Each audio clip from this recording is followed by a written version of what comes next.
ಮೊದಲ ಸ್ಥಾನದಲ್ಲಿ ಇಟ್ಟುಕೊಂಡೇ ಮೊದಲನೇ ಇಂಜಿನ್ ತೋರಿಸ್ಕೊಂಡಿದ್ದಾರೆ. ಯಾವ ರೀತಿಯಾಗಿ ಹೇಳ್ತೀರಿ ಸರ್? ಈಗ ಮೊದಲನೇದಾಗಿ ನಾನು ಕೃಷಿಗಿಂತ ನಾಗರಿಕನಾಗಿ ಮೊದಲನೇ ರಿಯಾಕ್ಟ್ ಮಾಡ್ಲಿಕ್ಕೆ ಇಷ್ಟಪಡ್ತೇನೆ. ಈ ಲೋಕಸಭೆ ಮತ್ತು ವಿಧಾನಸಭೆ ಕಲಾಪಗಳಲ್ಲಿ ವಿರೋಧ ಪಕ್ಷದವ್ರು ಏನು ಗಲಾಟೆ ಮಾಡ್ತಾರೆ, ಈ ಆಟಿಟ್ಯೂಡ್ ಮೊದಲು ನಿಲ್ಲಬೇಕು, ಐದರ್ ಪಾರ್ಲಿಮೆಂಟ್ ಆರ್ ಅಸೆಂಬ್ಲಿ. ಎರಡನೇದು ಮೊದಲನೇ ಇಂಜಿನ್ ಅಂತ ಗುರುತಿಸಿದ್ದಾರೆ. ಅದು ಕೃಷಿ ಅದನ್ನೋದು ಮೊದಲನೇ ಇಂಜಿನ್ ಅಂತ ಕೇಂದ್ರ ಸರ್ಕಾರಕ್ಕೆ ಮನವರಿಕೆ ಆಗಿದೆ ಅನ್ನೋದು ಸಂತೋಷ. ಆದರೆ ಮೊದಲನೇ ಇಂಜಿನ್ಗೆ ಬೇಕಾದ ಇಂಧನ ತುಂಬಿಲ್ಲ ಬಜೆಟಲ್ಲಿ. ಮೊದಲನೇ ಇಂಜಿನ್ ಮುಂದಕ್ಕೆ ಸ್ಪೀಡಾಗಿ ಓಡಿದ್ರೆ ಹಿಂದಿನ ಇಂಜಿನ್ಗಳು ಅದ್ರ ಜೊತೆಗೆ ಓಡ್ಲಿಕ್ಕೆ ಸಾಧ್ಯ. ಯಾಕೆಂತ ವಿವರವಾಗಿ ಹೇಳ್ತೀನಿ. ಉಳಿದ ವಲಯದವರೆಲ್ಲ ಈ ಬಜೆಟ್ನ ಟ್ರಸ್ಟ್ ಮಾಡಿ ಆಮೇಲೆ ಸ್ಕ್ರೂಟಿನೈಸ್ ಮಾಡ್ತಾ ಇದ್ದಾರೆ. ನಾನು ಸ್ಕ್ರೂಟಿನೈಸ್ ಮಾಡಿ ಆಮೇಲೆ ಟ್ರಸ್ಟ್ ಮಾಡ್ಲಿಕ್ಕೆ ಇಷ್ಟಪಡ್ತೇನೆ ಈ ಬಜೆಟ್ ಬಗ್ಗೆ. ಮೇಡಮ್ ಅದನ್ನ ಬೇರೆ ವಲಯದಲ್ಲಿ ಮಾತಾಡಿದ್ದಾರೆ. ಜಿಲ್ಲಾವಾರು ಕೆಲವು ಬೆಳೆಗಳಿಗೆ ನಾವು ಉತ್ತೇಜನ ಕೊಡ್ತೀವಿ, ಸೌಲಭ್ಯ ಕೊಡ್ತೀವಿ, ಅಂದರೆ ಬೆಳೆಗಳ ಇಳುವರಿಗೆ ಮಾರ್ಕೆಟಿಂಗಿಗೆ ಅಂತ ಪ್ರಸ್ತಾಪ ಮಾಡಿದ್ದಾರೆ. ಇದು ಹೊಸ ಯೋಜನೆ ಏನಲ್ಲ. ಹಿಂದೆ 2 ವರ್ಷಗಳ ಹಿಂದೆ ಕೂಡ ಈ ಆಲೋಚನೆ ಪ್ರಸ್ತಾಪ ಮಾಡಿದ್ರು, ಅದು ಟೇಕ್ ಆಫ್ ಆಗಲಿಲ್ಲ. ಜೊತೆಗೆ ಕೃಷಿ ಬಗ್ಗೆ ಎಲ್ಲ ಸರ್ಕಾರಗಳು ಮಾತಾಡೋದು ನಾವು ಇಳುವರಿ ಹೆಚ್ಚಿಸ್ತೀವಿ. ಈಲ್ಡ್ನ ಹೆಚ್ಚಿಸೋದು ಇಟ್ ವಾಸ್ 1960s ಚಾಲೆಂಜ್. ಅದು 1960ರ ಸಾಲಿನಲ್ಲಿ ಇಳುವರಿ ಹೆಚ್ಚಬೇಕಾದಂಥ ಅನಿವಾರ್ಯತೆ ಇತ್ತು.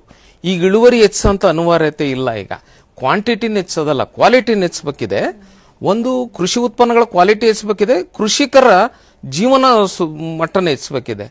ಟ್ಯಾಕ್ಸ್ ರಿಯಾಯಿತಿಯಲ್ಲಿ 12 ಲಕ್ಷದವರೆಗೂ ಆದಾಯ ಇರೋರಿಗೆ ಎಕ್ಸಂಪ್ಷನ್ ಕೊಟ್ಟಿದ್ದಾರೆ. ಅಂದರೆ ಕೇಂದ್ರ ಸರ್ಕಾರ ತಿಂಗಳಿಗೆ 1 ಲಕ್ಷದ ಆದಾಯ ಬರೋರಿಗೆ ಸರ್ಕಾರದ ನೆರವು ಬೇಕಿದೆ ಅನ್ನೋದನ್ನ ಗುರುತಿಸಿದ್ದಾರೆ. ಆ ದೃಷ್ಟಿಯಲ್ಲಿ ಕೃಷಿಕರನ್ನು ನೋಡಿದಾರ ಅನ್ನೋದನ್ನ ನೋಡಿದ್ರೆ ಖಂಡಿತ ನೋಡಿಲ್ಲ. ಅದಕ್ಕೆ ಬೇಕಾದ ಸೌಲಭ್ಯಗಳನ್ನ ಸರಿಯಾಗಿ ಒದಗಿಸಿಲ್ಲ. ಕಿಸಾನ್ ಕ್ರೆಡಿಟ್ ಕಾರ್ಡ್ ಲಿಮಿಟೇಷನ್ 3 ಲಕ್ಷದಿಂದ 5 ಲಕ್ಷಕ್ಕೆ ಹೆಚ್ಚಿದ್ದಾರೆ. ಇಟ್ ಈಸ್ ಬಜೆಟಿನ ಗಾತ್ರ ಹೆಚ್ಚಾದಂಗೆ ಅದು ಕೂಡ ಹೆಚ್ಚಾಗಿದೆ. ಅದು ವಿಶೇಷ ಅನ್ಲಿಕ್ಕೆ ಸಾಧ್ಯತೆ ಇಲ್ಲ. ಆಕ್ಚುಲಿ ನಮಗೆ ಬೇಕಾಗಿದ್ದು, ನಾನು ಈಗಾಗಲೇ ಮೊದಲು ಹೇಳ್ದಂಗೆ, ಪೋಸ್ಟ್ ಹಾರ್ವೆಸ್ಟಿಂಗ್ ನೀವು ಏನೇನು ಸೌಲಭ್ಯಗಳನ್ನ ಕೊಡ್ಲಿಕ್ಕೆ ಸಾಧ್ಯ. ಜೊತೆಗೆ ಇವತ್ತೇನಾಗಿದೆ, ಲಿವಿಂಗ್ ಸ್ಟ್ಯಾಂಡರ್ಡ್ನ ಅರ್ಥ ಮಾಡ್ಕೊಂಡಿದ್ದಾರೆ. ಟ್ಯಾಕ್ಸ್ ರಿಯಾಯಿತಿ ನೋಡಿದ್ರೆ ಜೀವನ ಮಟ್ಟ ಹೇಗೆ ದರ ಹೆಚ್ಚಿದೆ ಅನ್ನೋದನ್ನು ಗುರುತಿಸಿದ್ದಾರೆ. ಅದಕ್ಕೆ ಪೂರಕವಾಗಿ ಕೃಷಿಗೆ ಉತ್ತೇಜನ ಕೊಡಬೇಕಿತ್ತು. ಮತ್ತೆ ಸೀಡ್ ಬಗ್ಗೆ ಮಾತಾಡಿದ್ದಾರೆ, ಸೀಡ್ ಡೆವಲಪ್ಮೆಂಟ್ ಬಗ್ಗೆ. ಆದ್ರೆ ಒಂದು ಅಪಾಯ ಇದೆ ಇದರೊಳಗೆ. ಜೆನೆಟಿಕಲಿ ಮಾಡಿಫೈಡ್ ಸೀಡ್ಸ್ ಏನಾರು ಇಂಟ್ರೊಡ್ಯೂಸ್ ಮಾಡಿದ್ರೆ ಅದು ಅಪಾಯ ಇದೆ. ಅದರಿಂದ ನಮ್ಮ ದೇಶೀಯ ಕೃಷಿಗೆ ತೊಂದರೆ ಆಗೋದ್ರ ಜೊತೆಗೆ, ಬಟ್ ಈಗ 3 ತಿಂಗಳ ಹಿಂದೆ ಕೇಂದ್ರ ಸರ್ಕಾರನೇ ಜೆನೆಟಿಕಲಿ ಮಾಡಿಫೈಡ್ ಸೀಡ್ಸ್ನ ವಿತ್ಡ್ರಾ ಮಾಡ್ತಾ ಇದೀವಿ ಅಂತ ಹೇಳಿದ್ರು. ಅದಕ್ಕೆ ಬದ್ಧರಾಗಿದ್ದಾರಾ ಅನ್ನೋದನ್ನ ನೋಡಬೇಕು. ಬಟ್ ಇನ್ನೊಂದು ಮೇಡಮ್ ಏನು ಹೇಳಿದ್ರು, ಕೃಷಿಗೆ ಸಂಬಂಧಪಟ್ಟಂತ ಬಹುತೇಕ ವಿಷಯಗಳಲ್ಲಿ ರಾಜ್ಯ ಸರ್ಕಾರದ ಸಹಭಾಗಿತ್ವದಲ್ಲಿ ಅಂತ ಹೇಳಿದ್ದಾರೆ. ಇಲ್ಲಿ ಏನಾಗಿದೆ, ಅಲ್ಲಿ ಬಿಜೆಪಿ ಇದೆ, ಇಲ್ಲಿ ಕಾಂಗ್ರೆಸ್ ಇದೆ. ಇನ್ನೊಂದು ಕಡೆ ಬಿಜೆಪಿ ಇರುತ್ತೆ, ಕಾಂಗ್ರೆಸ್ ಇರುತ್ತೆ. ಈ ರಾಜಕೀಯ ಪಕ್ಷಗಳ ನಡುವೆ ಹೊಂದಾಣಿಕೆ ಇಲ್ಲದ್ದು ಕೂಡ ರಾಜ್ಯ ಮತ್ತು ಕೇಂದ್ರ ಸರ್ಕಾರದ ಅನೇಕ ಯೋಜನೆಗಳ ಮೇಲೆ ದುಷ್ಪರಿಣಾಮ ಬೀರುತ್ತೆ. ಅದು ಕೃಷಿ ವಲಯದಲ್ಲೂ ದುಷ್ಪರಿಣಾಮ ಬೀರಲ್ಲ ಅಂತ ನಂಬಲಿಕ್ಕೆ ಸಾಧ್ಯ ಇಲ್ಲ. ಹಾಗಾಗಿ ನಿಮ್ದೇನೇ ಇದ್ರು ನೇರವಾಗಿದ್ರೆ ಅದನ್ನು ನಾವು ಹೆಚ್ಚು ನಂಬಬಹುದು ಅಂತ ಹೇಳಲಿಕ್ಕೆ ಇಷ್ಟಪಡ್ತೇನೆ. ಜೊತೆ ತಾವು ಹೇಳ್ದಂಗೆ ಬಿಹಾರದ ಬಗ್ಗೆ ಅನೇಕ ಬಾರಿ ಉಲ್ಲೇಖ ಆಗಿದೆ.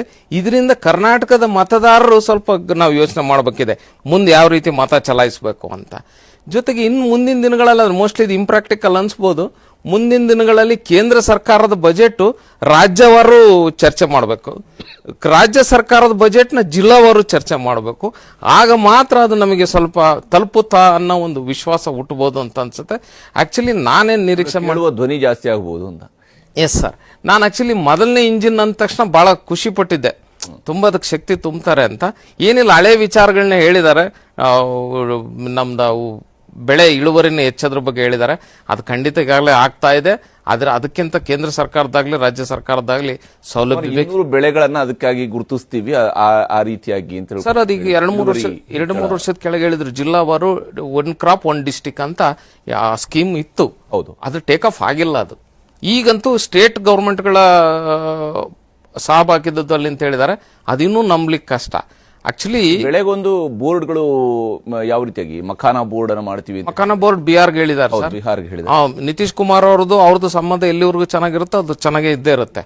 ಇಟ್ ಈಸ್ ಡಿಪೆಂಡ್ ಅಪಾನ್ ಹೇಗೆ ಮತ್ತೆ ರಾಜಕೀಯ ಇದು ಬಂದೇ ಬರುತ್ತೆ ಅದರೊಳಗೆ. ಈಗ ತೊಗರಿ ಬೋರ್ಡ್ ಇದೆ. ನೀವು ಬಜೆಟ್ ಗಿಂತ ಮುಂಚೆ ಅಲ್ಲಿ ತೊಗರಿ ಬೆಳೆಗಾರರ ಬಗ್ಗೆ ಕೇಳ್ತಾ ಇದ್ರಿ, ಅವ್ರು ಎಷ್ಟು ಕಷ್ಟದಲ್ಲಿದ್ದಾರೆ ಅಂತ. ಇದರಲ್ಲಿ ಪಲ್ಸಸ್ ಬಗ್ಗೆ ಮಾತಾಡಿದ್ದಾರೆ ಬಜೆಟ್ ಒಳಗೆ. ಬೇಳೆ ಕಾಳುಗಳ ಬಗ್ಗೆ ನಾವು ಉತ್ತೇಜನ ಕೊಡಬೇಕು ಅಂತ. ಇಲ್ಲಿ ಏನಾಗಿದೆ ಅಂದ್ರೆ ಬಜೆಟ್ ಸ್ಪೀಚ್ ಅಲ್ಲಿ ಬರೋ ವಿಚಾರಕ್ಕೂ ರೈತನ ಅನುಭವಕ್ಕೂ ಸಾಕಷ್ಟು ವ್ಯತ್ಯಾಸ ಇದೆ. ತೊಗರಿ ಮಂಡಳಿ ಇದೆ, ಕೃಷಿಗೆ ಸಂಬಂಧಪಟ್ಟಂತ ಮಂಡಳಿಗಳೇನಿದೆ ಅದಕ್ಕೆ ಶಕ್ತಿ ಇರಬೇಕು. ಇಲ್ಲಿ ಕರ್ನಾಟಕ ತೊಗರಿ ಮಂಡಳಿಯಿಂದ ಏನೂ benefit ಉಪಯೋಗ ಆಗ್ತಾ ಇಲ್ಲ ಆಗಿಲ್ಲ ಅಂತ ಕೂಡ ಅಲ್ಲಿ ತೊಗರಿ ಬೆಳೆಗಾರ ಹೇಳ್ತಾರೆ. ನಮ್ಮ ಕಲಬುರಗಿ ತೊಗರಿ ಬೆಳೆಗಾರರು ಹೇಳ್ತಾ ಇದ್ದಾರೆ, ನಮ್ಗೇನು ಪ್ರಯೋಜನ ಆಗ್ತಾ ಇಲ್ಲ ಸರ್, ಏನು ಪ್ರಯೋಜನ ಆಗ್ತಾ ಇಲ್ಲ. ಯಾವಾಗ ಅಂದ್ರೆ ಮಾರ್ಕೆಟ್ ರೇಟ್ ಏನಿರುತ್ತೆ ಅದಕ್ಕಿಂತ ಕಡಿಮೆ MSP ಘೋಷಣೆ ಮಾಡ್ತಾರೆ. ಕೆಲವು ವರ್ತಕರು ಏನ್ ಮಾಡ್ತಾರೆ ಅಂದ್ರೆ ನಮ್ಮ ಹತ್ರ ಖರೀದಿ ಮಾಡಿ ಅದರಲ್ಲಿ ಕ್ವಾಲಿಟಿ ಯಾವ್ದಿಲ್ಲ ಅದನ್ನ ಅವ್ರು ಖರೀದಿ ಕೇಂದ್ರದಲ್ಲಿ ಮಾರಾಟ ಮಾಡ್ತಾರೆ. ಈ ತರದ ಅಪಾಯಗಳು ಕೂಡ ಇದೆ. ನಾನು ಆಕ್ಚುಲಿ ಅಡಿಕೆ ಸದ್ಯಕ್ಕೆ ರೈತರಿಗೆ ಸ್ವಲ್ಪ ಲಾಭ ತರ್ತಾ ಇರೋದು ಅಡಿಕೆ ಮಂಡಳಿನ ರಚಿಸ್ತಾರೆ ಅಂತ ಅನ್ಕೊಂಡಿದ್ದೆ. ಇನ್ನು ಮುಂದಾದ್ರೂ ನಮ್ಮ ಎಂಪಿಗಳಿದ್ದಾರೆ, ಕರ್ನಾಟಕದ ಎಂಪಿಗಳು ಒತ್ತಾಯ ಮಾಡಲಿ ಅಂತ ಬಯಸ್ತೀನಿ. ಆದ್ರೆ ಮಂಡಳಿಗಳು ರಚಿಸಬೇಕಾದ್ರೆ ಶಕ್ತಿ ಇಲ್ಲದ ಮಂಡಳಿಗಳು ಏನು ಉಪಯೋಗ ಇಲ್ಲ. ಸುಮ್ಮನೆ ನಾನ್ ಪ್ಲಾನ್ ವೆಚ್ಚ ಜಾಸ್ತಿ ಆಗುತ್ತೆ. ಒಂದಿಷ್ಟು ಅಧಿಕಾರಿಗಳು, ಒಂದಿಷ್ಟು ಸಿಬ್ಬಂದಿ ವರ್ಗ, ಅದಕ್ಕೆ ಸರ್ಕಾರದ ವೆಚ್ಚ ಅನಾಗತ್ಯವಾಗಿ ಆಗುತ್ತೆ.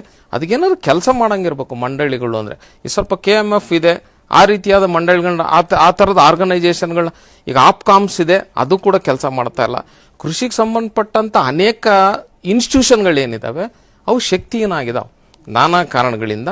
ಮತ್ತೆ ಇಂಪೋರ್ಟ್ ಎಕ್ಸ್ಪೋರ್ಟ್ ಬಗ್ಗೆನೂ ಕೂಡ ಮಾತಾಡಿದ್ದಾರೆ. ಆದ್ರೆ ಕೃಷಿಗೆ ಸಂಬಂಧಪಟ್ಟಂತೆ ಆಯಿಲ್ ಪಾಮ್ಗೆ ಎಷ್ಟು ಇಂಪೋರ್ಟ್ ಮಾಡ್ತಾ ಇದ್ದಾನೆ, more than 80,000 crores to 1 lakh crores ಪ್ರತಿ ವರ್ಷ ಇಂಪೋರ್ಟ್ಗೆ ಸರ್ಕಾರ ವೆಚ್ಚ ಮಾಡ್ತಾ ಇದೆ. ಅದನ್ನೇ ನಮ್ಗೆ ಆಯಿಲ್ ಪಾಮ್ ಬೆಳೆಗಾರರಿಗೆ ಏನಾದರೂ ಉತ್ತೇಜನ ಕೊಡಲಿಕ್ಕೆ ಡೈವರ್ಸಿಟಿ ಬಗ್ಗೆ ಮಾತಾಡಿದ್ದಾರೆ. ಅಗ್ರಿಕಲ್ಚರ್ ಬಗ್ಗೆ ಡೈವರ್ಸಿಟಿಗೆ ಸಪೋರ್ಟಿವ್ ಆಗಿ ಯಾವ ಮೆಜರ್ಸ್ ಕಾಣಿಸ್ತಾ ಇಲ್ಲ. ಒಂದು ಸಬ್ಕೆ ಸಾಥ್ ಸಬ್ಕೆ ವಿಕಾಸ್ ಅಂತ ಹೇಳಿದ್ದಾರೆ. ಸಬ್ಕೆ ಸಾಥ್ ಕಿಸಾನ್ ಕಾ ವಿಕಾಸ್, ಕಿಸಾನ್ ಮಜ್ದೂರ್ ಕಾ ವಿಕಾಸ್ ತೋ ಮೇ ನೈ ದೇಖ್ ಪಾಯ ಇಸ್ ಬಜೆಟ್ ಮೇ. ಇದನ್ನಂತೂ ಕ್ಲಿಯರ್ ಆಗಿ ಹೇಳ್ಬೋದು ಸರ್. ಇಲ್ಲಿ ಮುರಳೀಧರ್ ಅವರೇ,